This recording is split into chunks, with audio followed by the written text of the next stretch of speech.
Muy buenas tardes, mis amados hermanos. Para mí es un gozo nuevamente poder estar junto a ustedes compartiendo y reflexionando en la palabra del Señor.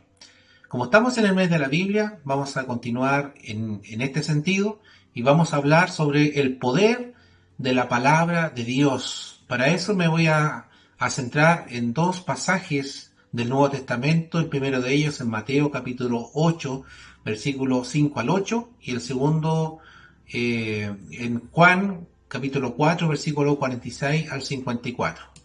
Allí en Mateo dice: entrando Jesús en Capernaum, vino a él un centurión rogándole y diciendo: Señor, mi criado está postrado en casa, paralítico, gravemente atormentado.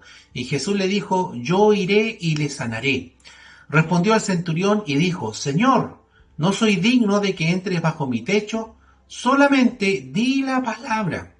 Qué grande la fe de este hombre. Solamente di la palabra y mi criado sanará. Y allí en Juan 4:46 dice: vino pues Jesús otra vez a Caná de Galilea, donde había convertido el agua en vino, y había en Capernaum un oficial del rey cuyo hijo estaba enfermo. Cuando oyó que Jesús había llegado de Judea a Galilea, vino a él y le rogó que descendiese y sanase a su hijo, que estaba a punto de morir. Entonces Jesús le dijo: si no viereis señales y prodigios, no creeréis. El oficial del rey le dijo: Señor, desciende antes que mi hijo muera. Jesús le dijo: ve, tu hijo vive. Y el hombre creyó la palabra que Jesús le dijo y se fue. Cuando ya él descendía, sus siervos salieron a recibirle y le dieron nuevas diciendo: tu hijo vive. Entonces él les preguntó a qué hora había comenzado a estar mejor. Y le dijeron: ayer a las 7 le dejó la fiebre. El padre entonces entendió que aquella era la hora en que Jesús le había dicho: tu hijo vive, y creyó él con toda su casa. Esta segunda señal hizo Jesús cuando fue de Judea a Galilea. Qué hermoso estos dos pasajes de la palabra del Señor. En estos dos milagros que hizo Jesús, podemos ver que no fue necesario que él tocara al enfermo, no fue necesario tampoco que él orara por él, sino que lo que obró el milagro fue la palabra de Jesús. Y la palabra de nuestro Dios hoy tiene poder y sigue teniendo poder, y va a tener poder por toda la eternidad. Así está escrito, ¿cierto? En Mateo 24:35, el cielo y la tierra va a pasar, pero la palabra del Señor siempre va a permanecer. Aunque hoy en día la palabra del hombre está devaluada, la palabra del hombre ya no es creíble, porque el hombre promete mucho y no cumple. Y por tantas mentiras, ¿cierto?, que se han dicho, pero en cambio la palabra de Dios sigue teniendo el poder para transformar la vida del ser humano que obviamente le cree al Señor. Aquí vemos, ¿cierto?, a este centurión creyendo en las palabras de Jesús, ¿cierto? Y solamente por el hecho de creer, ¿cierto?, Jesús hizo el milagro. En la palabra del Señor, en las Escrituras, podemos ver de que la palabra es descrita de varias maneras, o se compara de varias formas. En Jeremías 23, versículo 29, Dios dice: ¿no es mi palabra como fuego, dice Jehová, y como martillo que quebranta la piedra? Por lo tanto, vemos dos formas como se compara la palabra del Señor. Primero, como fuego, y luego como martillo. ¿Cuál es el poder del fuego?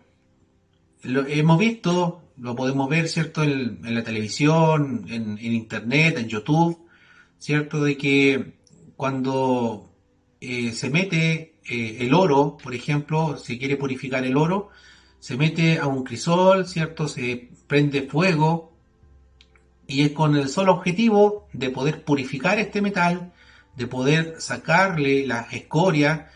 Entonces el poder del fuego es purificar, es quemar, es transformar, y eso es exactamente lo que la palabra de Dios hace en nuestra vida.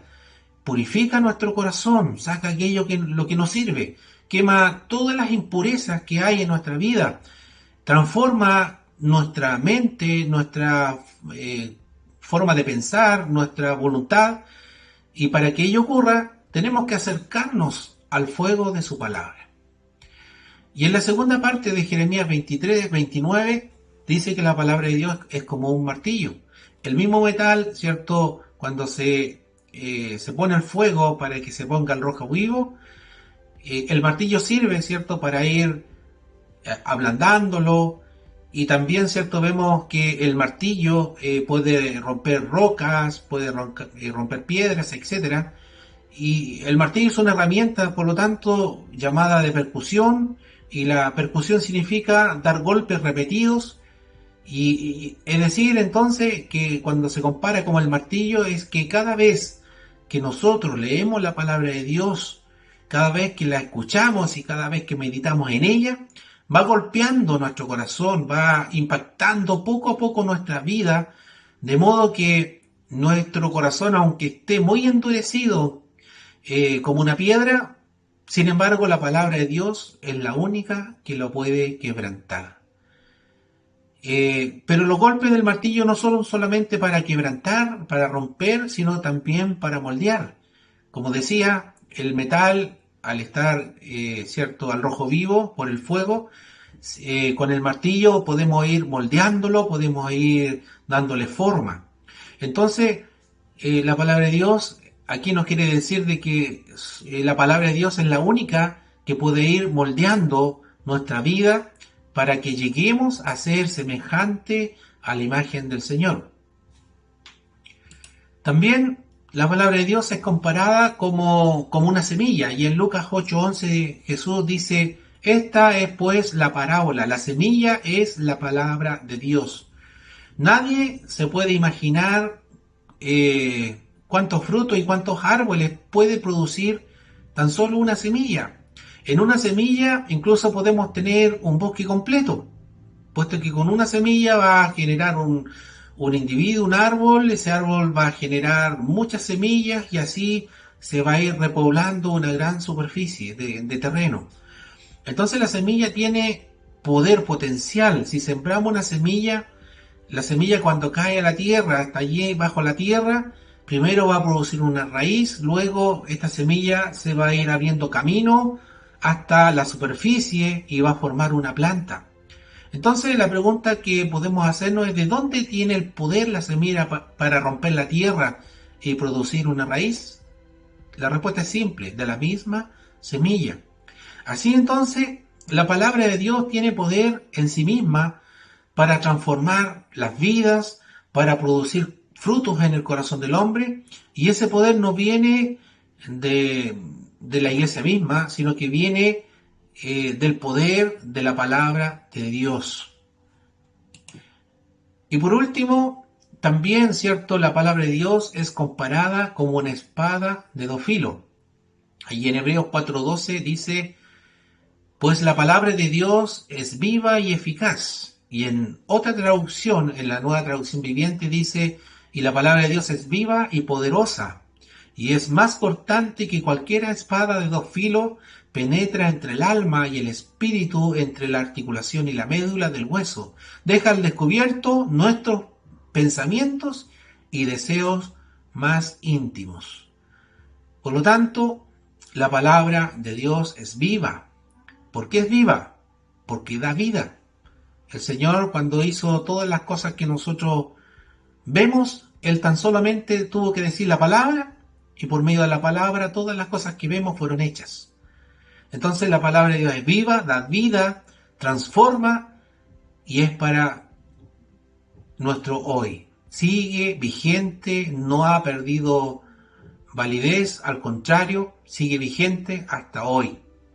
Y cada día, y hasta el último de los días. La palabra de Dios es eficaz, es poderosa, no falla, y hará su obra en nosotros.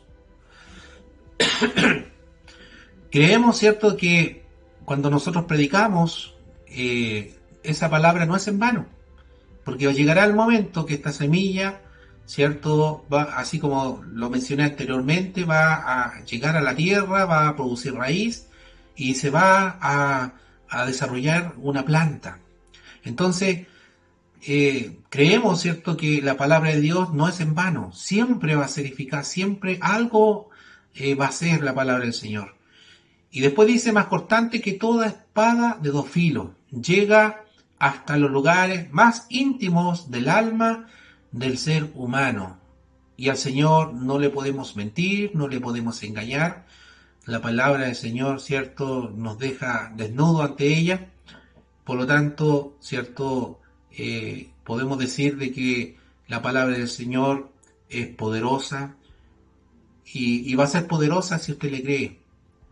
No nos olvidemos, tenemos ejemplos ahí de dos personas, de este centurión que le dijo a Jesús, tan solo di la palabra, tan solo di la palabra con fe y el Señor hará el resto. El Señor quiere ver nuestra fe, pero tenemos que creerle a su palabra. Amén. Hay muchas otras descripciones con respecto a la palabra del Señor, pero vamos en esta tarde a llegar hasta aquí. Que el Señor le bendiga, esperando de que sea de mucha bendición para usted, le anime, le fortalezca, ¿cierto? Y usted siga adelante, como dice un himno antiguo, firme y adelante, puesta de la fe, sin temor alguno, que Jesús nos ve. Que el Señor le bendiga y será hasta una próxima oportunidad.